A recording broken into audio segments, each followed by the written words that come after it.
እጅግ አስገራሚ ታሪክና የሚገርም ገጠመኝ ነው ይዤላችሁ የመጣሁት። እስከ መጨረሻው ተከታተሉኝ፣ እናንተም ትወዱታላችሁ። በአንድ የቴሌቪዥን ጣቢያ የቀጥታ ስርጭት ፕሮግራም ላይ ያንን የቀጥታ ስርጭት ሲመራው የነበረው ጋዜጠኛ ለሁሉም አንድ መልእክት ያስተላልፋል። አንድ እጅግ በጣም የታመመ ሰው አለ፣ ለመታከም ገንዘብ ያስፈልጓል፣ $150,000 ያስፈልገዋልና እባካችሁ እንረባረብና እናሳክመው የሚል መልእክት ያስተላልፋል። ታዲያ የመጀመሪያው ደዋይ ደወለ። ስሜ ሙሐመድ ይባላል አለ። $2 ለግሻለሁ ብሎ ተናገረ። ሁሉም ግራ ገባቸው፣ ትንሽም ሆነባቸው።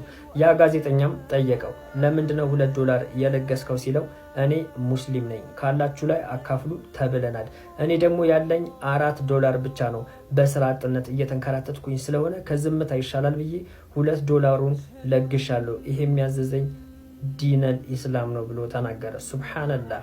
ታዲያ ከዛ በኋላ እጅግ አስገራሚ ነገር መፈጠር ጀመረ። ሁለተኛው ደዋይ ደወለ።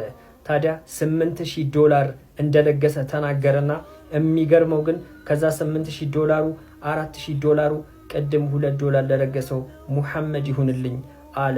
ያ የቀጥታ ስርጭት ፕሮግራም አስደማሚና አስደናቂ ታሪኮችን መፍጠር ጀመረ። ቀጣይ ሌላኛው ደወለ።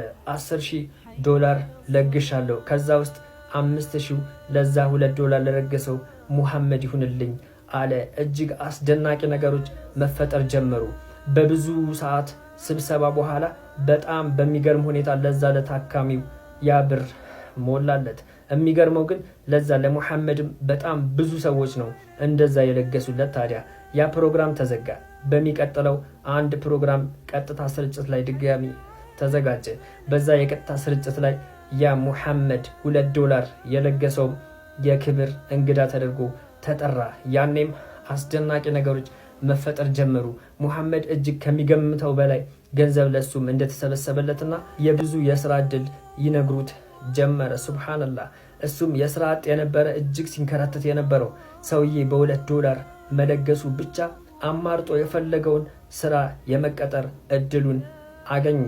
ብዙ ጊዜ ታሪክ ሰምተናል፣ ብዙ ሀዲሶችን ሰምተናል። ሰዎች የሆነ ነገር ሲጎልባቸው፣ ስራ ሲበላሽባቸው፣ የሆነ አስቸጋሪ ሁኔታ ላይ ሲገቡ ሰደቃ ይሰጣሉ። በዛ ሰደቃ አላህ በጥቂት ቀናት ውስጥ ሁሉም ነገር ያስተካክልላቸዋልና ይህ ታሪክ ሁላችንም መማሪያ ይሆናል ብዬ ስላሰብኩኝ ነው የነገርኳችሁ።